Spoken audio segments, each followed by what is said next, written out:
Hi Reddit.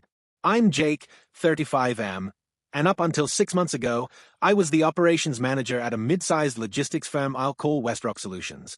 I gave this company 9 years of my life.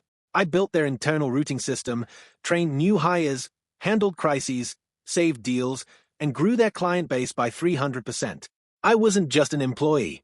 I was the guy they called on weekends when something broke. The guy who stayed until midnight fixing warehouse scanners.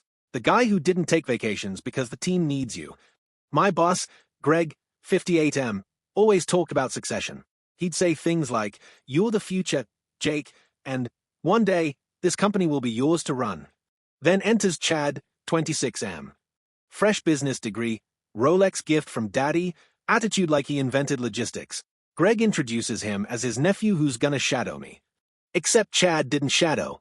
He bulldozed. He showed up late, dumped work on others, mocked warehouse guys, and botched a client call by calling our biggest account rep sweetheart and asking if she was single. 3 weeks after Chad arrives, Greg calls me in. No emotion.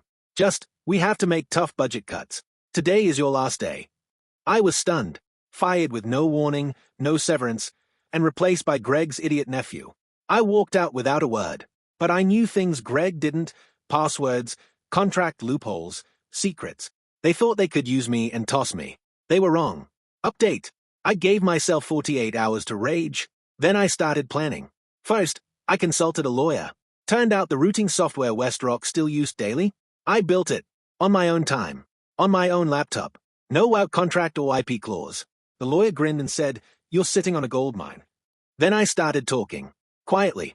Westrock's biggest client, Axis Med Supply, had my personal contact. I let them know I'd moved on and was available for consulting.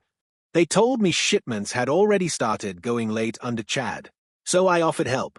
Next, I anonymously reported Westrock to the Department of Labor for multiple violations, misclassified contractors, unpaid overtime, ignored safety standards. But I wasn't done.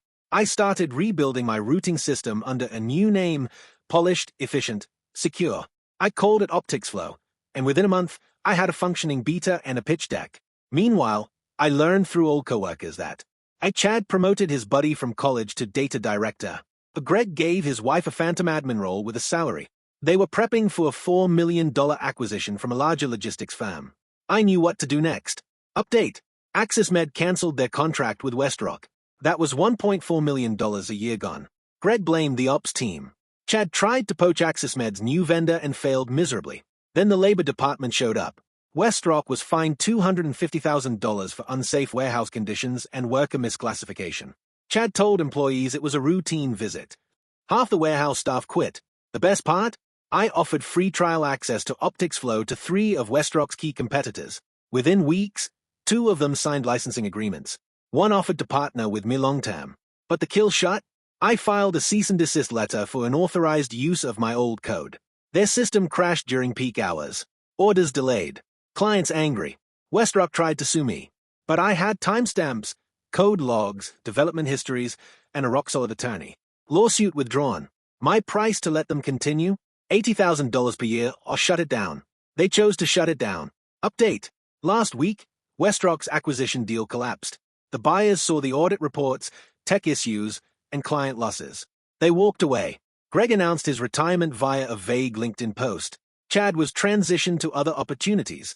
What's left of Westrock is a skeleton crew clinging to old clients, using spreadsheets and Google Maps to move inventory. Me?